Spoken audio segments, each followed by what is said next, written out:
नमस्कार, स्वागत है आप सभी का देवभूमि समाचार में। मैं आपके साथ निकिता कश्यप। बुलेटिन की शुरुआत करते हैं इस वक्त की बड़ी खबर के साथ, जो कि देहरादून से सामने आ रही है। आपको बता दें कि मुख्यमंत्री पुष्कर सिंह धामी आज दिल्ली के दौरे पर रहने वाले हैं और जहां मुख्यमंत्री पुष्कर सिंह धामी केंद्रीय जल शक्ति मंत्री से मुलाकात करेंगे। जानकारी यह भी देते चले कि दिल्ली दौरे में प्रदेश की परियोजनाओं पर विस्तार से चर्चा उनकी ओर से की जाएगी और जहां दोपहर 1 बजे केंद्रीय मंत्री CR पाटिल से उनकी ओर से मुलाकात की जाएगी। जानकारी देते चले कि मुख्यमंत्री पुष्कर सिंह धामी की ओर से दिल्ली का दौरा जो है वो लगातार कई मायनों में बेहद ही अहम भी माना जा रहा है, क्योंकि आपको बता दें कि दिल्ली में केंद्रीय जल शक्ति मंत्री CR पाटिल से उनकी ओर से मुलाकात की जाएगी और तमाम विषयों पर उनकी ओर से चर्चा की जाएगी, जहां विभिन्न परियोजनाओं पर भी उनकी ओर से चर्चा की जाएगी। और इसी खबर पर अधिक जानकारी के साथ देहरादून से संवाददाता अभय कैंतुरा हमारे साथ जुड़ गए हैं। तो अभय जी, जिस तरीके से आज मुख्यमंत्री पुष्कर सिंह धामी दिल्ली के दौरे पर रहने वाले हैं, क्या कुछ रहेगा आज? बिल्कुल, ये कह सकते हैं कि मुख्यमंत्री पुष्कर सिंह धामी का दिल्ली दौरा कई मायने में उत्तराखंड के लिहाज से महत्वपूर्ण रहने वाला है। मुख्यमंत्री पुष्कर सिंह धामी की आज केंद्रीय मंत्रियों से मुलाकात है, जिसमें सबसे पहली मुलाकात दोपहर 1 बजे के बाद ये कह सकते हैं कि केंद्रीय जो जल शक्ति मंत्री हैं CR पाटिल, उनके साथ मुख्यमंत्री की मुलाकात रहने वाली है। इसके बाद मुख्यमंत्री की जो मुलाकात हो दूसरे केंद्रीय मंत्रियों से भी जो समय लिया गया उनके अंदर यहाँ पर होगी। पार्टी के शीर्ष नेतृत्व से भी मुलाकात का समय यहाँ पर रखा गया है, जिसमें राष्ट्रीय अध्यक्ष से भी मुलाकात का समय मुख्यमंत्री की तरफ से मांगा गया। तो ये समझा जा सकता है कि मुख्यमंत्री का जो दौरा है ये उत्तराखंड की सियासत के लिहाज से महत्वपूर्ण रहने वाला है, क्योंकि जो संभावना जताई जा रही है वो यही है कि केंद्रीय मंत्रियों से मुलाकात में तो मुख्यमंत्री के द्वारा राज्य से जुड़े हुए जो विषय हैं वो उनके सम्मुख रखने का काम वहां पर किया जाएगा। इसके अलावा जो अभी तक की जो राज्य में जो विकास की परियोजनाएं बननी है, क्योंकि ये कहा जा सकता है कि राज्य सरकार का जो केंद्र का और राज्य सरकार का जो बजट आ रहा है उस बजट को जन उपयोगी कैसे बनाया जा सकता है उसको लेकर बातचीत यहाँ पर होगी। कैसे केंद्रीय योजनाओं की जो राशि है उसको बढ़ाने का काम यहाँ पर किया जा सकता है, उनको लेकर होगा। साथ ही होली से पहले जो पार्टी के कार्यकर्ताओं को, पार्टी के वरिष्ठ विधायकों को जो दायित्व दिए जाने हैं, सरकार में जो दायित्व दिए जा सकते हैं उसको लेकर यहाँ पर बातचीत हो सकती है। और ये कह सकते हैं कि होली से पहले जो बड़ी सौगात है वो यहाँ पर देने का काम यहाँ पर सकता है। तो उन सब विषयों को लेकर मुख्यमंत्री धामी जी पार्टी के शीर्ष नेतृत्व से और केंद्रीय मंत्रियों से भी बातचीत यहाँ पर करेंगे। जी ठीक है अभय जी, तमाम जानकारी के लिए आपका बहुत बहुत धन्यवाद।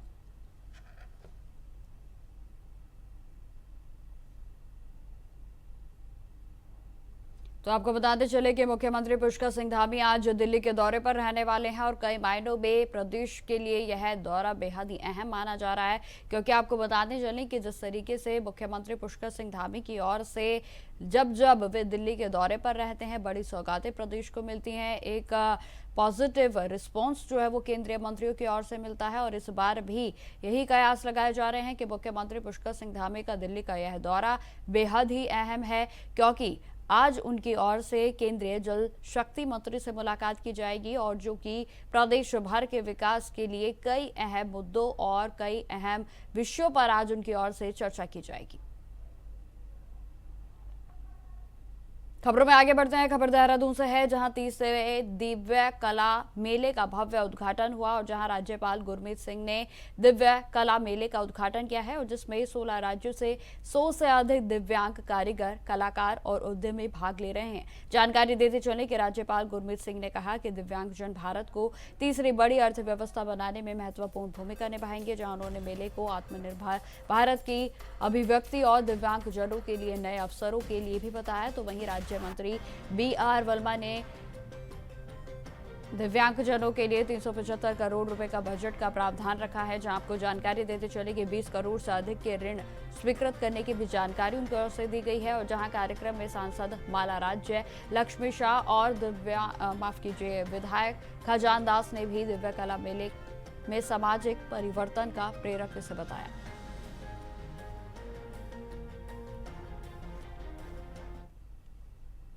तो खबरें लगातार जारी रहेंगी, फिलहाल रुकते छोटे से ब्रेक के लिए। तो ब्रेक के बाद एक बार फिर से स्वागत है आप सभी का। बढ़ते हैं खबरों की ओर। उत्तराखंड विधानसभा चुनाव 2027 को लेकर कांग्रेस के प्रदेश अध्यक्ष गणेश गोदियाल ने बड़ा बयान दे दिया है। आपको बता दें कि उन्होंने कहा कि अगर कांग्रेस की सरकार बनती है तो गैरसैंण को स्थायी राजधानी बनाया जाएगा और वहां एयरपोर्ट का निर्माण कर उसे एयर कनेक्टिविटी से भी जोड़ा जाएगा।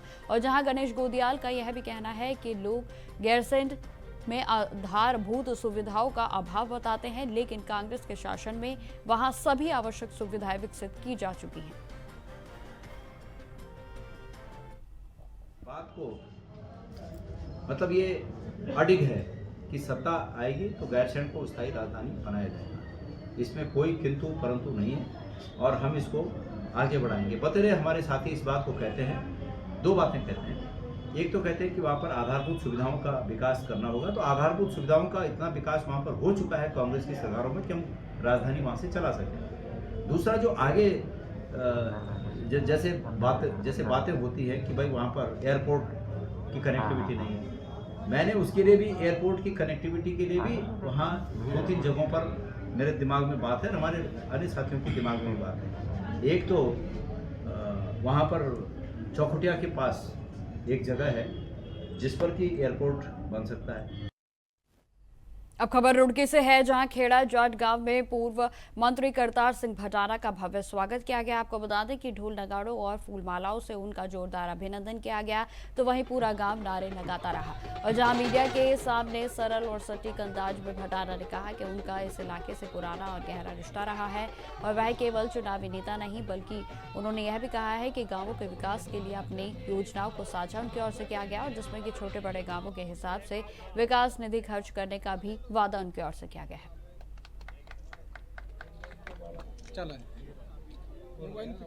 जो हम घोषणा मंत्री तो है नहीं कोई, घोषणा तो हमने जब इलेक्शन लड़ने आए थे और हमें पार्टी ने यहाँ से टिकट दिया और उसी टाइम हमने बोला था, वो सब भाई मेरे बुद्धिजीवी हो, तुम सब मुझे बार बार बताना पड़ता है, पर मैंने वो क्योंकि एक बार जो बोलता हूँ उसमें कटौती नहीं करता हूँ, तो मैंने यही कहा था कि भाई जीतूं या हारूं, रहूंगा मंगलौर में और एक अच्छा बेटा, एक अच्छा भाई, एक अच्छा साथी बनके मंगलौर में काम करूंगा।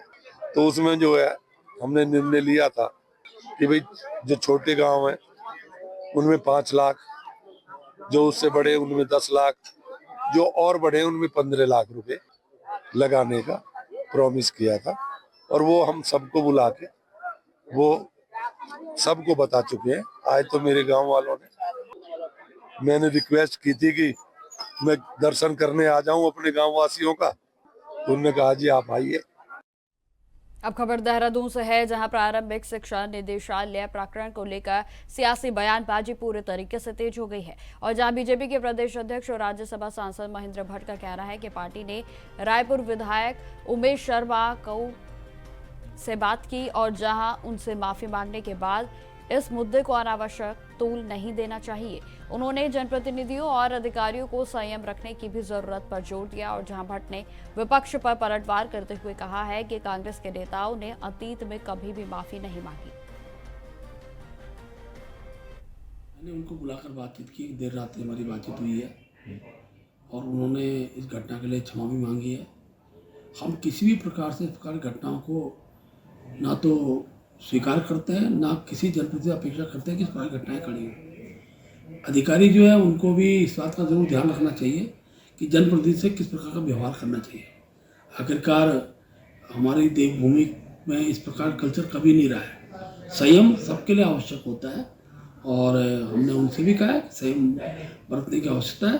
और मैंने अपील भी की है सभी शिक्षक संगठनों से कि इस प्रकार की परिस्थितियों में हमको कम से कम इस व्यवहार का प्रदर्शन करना चाहिए कि ना तो राजनीतिक दल इसको स्वीकार करते हैं, ना इस पर घटनाओं को समाज ही स्वीकार करता है।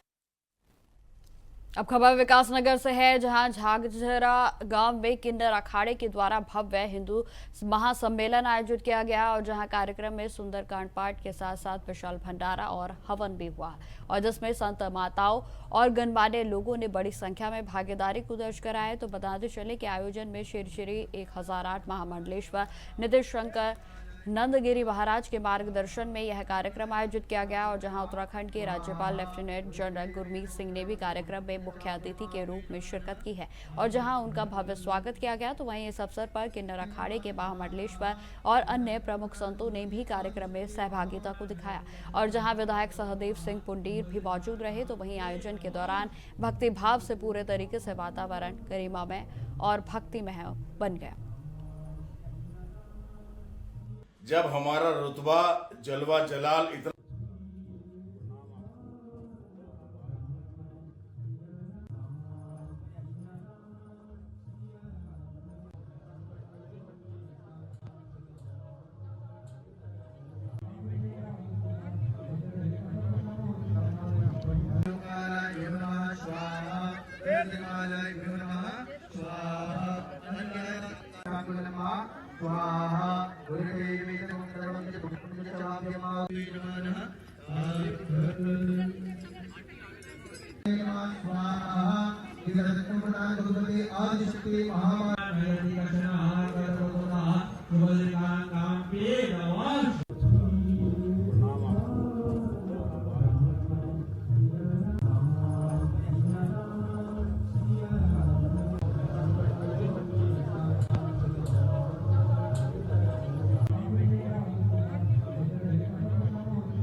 खबरों में आगे बढ़ते हैं। अब खबर रुड़की से है, जहां पूर्व विधायक कुंवर प्रणब सिंह चैंपियन का हाल ही में सोशल मीडिया पर एक वीडियो जबरदस्त वायरल हो रहा है, आपको बता दें, जो कि चर्चा का विषय भी बना हुआ है। और जहां वीडियो के वायरल होने पर प्रतिक्रिया देते हुए पूर्व विधायक ने कहा कि वीडियो सोशल मीडिया पर डालकर उन्हें बदनाम करने की साजिश रची गई है। उन्होंने यह भी कहा है कि इस मामले में वह अदालत तक जाएंगे और जहाँ जरूरत पड़ी तो सुप्रीम कोर्ट में भी अपनी लड़ाई को लड़ेंगे। पूर्व विधायक ने कहा है कि मैं राज परिवार से हूं और हमारे यहाँ खुले में शराब को परोसा जाता है।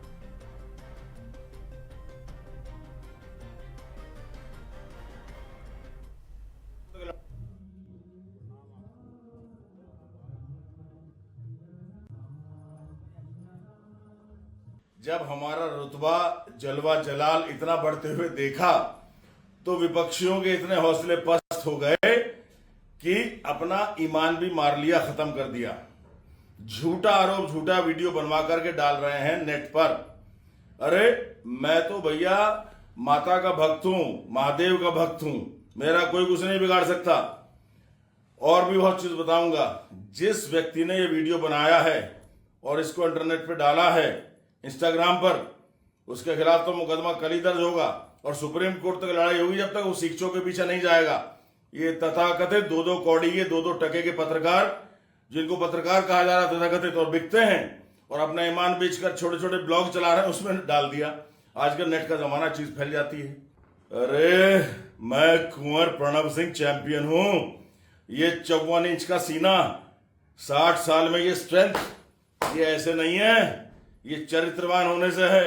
नहीं तो याद करो, तुगलक रोड नई दिल्ली में दर्ज मुकदमा 2018 में बलात्कार धारा 376 का, जो विधायक बनता है उत्तराखंड में, उत्तराखंड की पहली विधानसभा में जब मंत्री के आंख से आंसू झलकने लगते हैं, उसको कैबिनेट के पद से रिजाइन करना पड़ता है क्योंकि कोई महिला आरोप लगाती है कि यह जन्मा बच्चा उस मंत्री का है।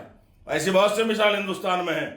कुंवर प्रणब सिंह चरित्रवान व्यक्ति है, 20 साल विधायक रहा, कोई पेट्रोल पंप नहीं, कोई गैस एजेंसी नहीं, कोई होटल नहीं, कोई व्यवसाय नहीं, कोई प्रॉपर्टी डीलिंग नहीं, कोई फिरौती नहीं, अपना घर फूंक के तमाशा देखा है। ईश्वर की अनुकंपा है, राजसी परिवार से हूं, कई करोड़ रुपए साल में जनता के हित में लगाता हूं। अपनी जो भूमि है, हजारों बीघा भूमि, उससे जो मिलता है, 2 वक्त की रोटी मिल जाती है, खुश हो जाता हूं, लेकिन कम किसी से नहीं हूं। खबरों में आगे बढ़ते हैं। उत्तराखंड और हिमाचल की सीमा पर स्थित कुल्हाल क्षेत्र में अवैध मांस मिलने की सूचना पर हिंदू संगठन कार्यकर्ताओं का गुस्सा फूट पड़ा है। जी आपको बता दें कि कार्यकर्ताओं ने होटल में आ रहे मांस को लेकर शक जताया और रैकी भी की, और जहां पुष्टि होने पर पुलिस को सूचित भी किया गया है, जिससे कि आपको बता दें कि मौके पर बड़ी संख्या में हिंदू संगठन के कार्यकर्ता पहुंचे और उन्होंने सैंपल की जांच के बाद पुलिस चौकी के बाहर नारेबाजी की। तो वहीं सख्त कार्रवाई की मांग भी उनकी ओर से की गई है। पुलिस ने 2 आरोपियों को हिरासत में ले लिया है। तो वहीं बताते चले कि पुलिस ने मौके से अवैध मांस बरामद किया और जहां पशु चिकित्सा अधिकारी से सैंपलिंग भी कराई गई है। हिंदू संगठन ने सीधा आरोप लगाया है कि मांस में गाय और भैंस का मिश्रण हो सकता है। फिलहाल स्थिति नियंत्रण में है और मामले की जो जांच है वो पूरे तरीके से पुलिस की ओर से जारी है।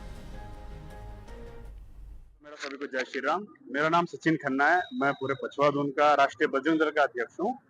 कल रात मैं और मेरे कुछ साथी हम यहाँ पावटा में शादी के लिए आए थे। तो वापसी जाते जाते हमें 2 बज ही गए थे। फिर हमें सूचना मिली यहाँ पास में ही कुंजा गांव है, वहां पर गौकशी हो रही है और उसको जो गौकशी का मांस है उसे इधर उधर सप्लाई किया जाएगा। तो हमने सुबह से ही अपने कुछ लोगों को यहाँ लगा दिया था, फील्डिंग लगा दी थी। और जब हमको पता चला कि वहां से गाड़ियां निकली, वहां से 2 गाड़ियां निकली, दोनों ऑल्टो थी। दोनों में हमको इतना पता है कि दोनों में 6-6, 7-7 कट्टे गौ मांस था। एक गाड़ियां कुलाल पुल में आई, एक धर्मावाला से देहरादून गई या सहारनपुर तरफ गई, इसका कुछ पता नहीं चल पाया। उसके बाद हमने इस वाले कुलाल वाले में हम यहाँ पर आए। फिर हमने पुलिस को इन्फॉर्म करा। एसआई साहब भंडारी जी आए, हमने उनको बताया कि ऐसा ऐसा मामला है। और फिर वो भंडारी जी पहले आगे गए, उन्होंने कहा तुम पीछे रहो। फिर उन्होंने पहले तहकीकात करी, फिर हम गए। उस टाइम इन्होंने चीजें छुपा दी थी। छुपाई कहाँ लेटरिंग में पैक करके कुछ इधर उधर। और अभी जो बरामद हुआ है लगभग 2 कट्टे 3 कट्टे के आसपास हुआ, बाकी कहाँ डाला इन्होंने कुछ नहीं पता। और उसके बाद अलग अलग संगठनों को सूचित किया गया। फिर ये सब संगठन आए और इसके बाद अभी कार्रवाई करी रही है पुलिस। फिर डॉक्टर को बुलाया गया, सैंपल लिए गए और सैंपल के बाद डॉक्टर कह तो रहे हैं कि इस खबर पर अधिक जानकारी के साथ विकास नगर से संवाददाता भूपेंद्र सिंह राठौर हमारे साथ जुड़ गए हैं। तो भूपेंद्र, जिस तरीके से मामला सामने आया है, हालांकि इसमें हिंदू संगठन की ओर से दावा किया जा रहा है कि जो मांस था वो गाय और भैंस का मिश्रण था, लेकिन सत्यता क्या है, विस्तार से बताएं। जी मैम, जिसे कुल्हाल हिमाचल और उत्तराखंड का बॉर्डर कहा जाता है, कुल्हाल बॉर्डर जो कहीं न कहीं दोनों राज्यों को जोड़ता हुआ बॉर्डर है, कुल्हाल बॉर्डर। वहीं पर हिंदू संगठन के कुछ लोगों को सूचना मिलती है कि अवैध मांस, जिसमें हिंदू संगठनों का कहना है कि गौ मांस है जिन गड्ढों में। वहीं सूचना पर प्रतिष्ठा सेवा समिति की टीम प्रदेश अध्यक्ष भीम सिंह अपनी टीम के साथ पहुंचते हैं और कहीं ना कहीं मांस को अपने कब्जे में लेकर वहां पर जो है प्रदर्शन करते हैं। प्रदर्शन करने के बाद मौके पर पुलिस पहुंचती है। वहीं पुलिस ने मांस की सैंपलिंग ली है और सैंपलिंग को जांच के लिए भेज दिया गया है। जी मैम। ठीक है भूपेंद्र, तमाम जानकारी के लिए आपका बहुत बहुत धन्यवाद। तो जिस तरीके से आपको बता दें कि विकास नगर से मामला सामने आया और जिसमें अभी पुलिस की ओर से जांच जारी है।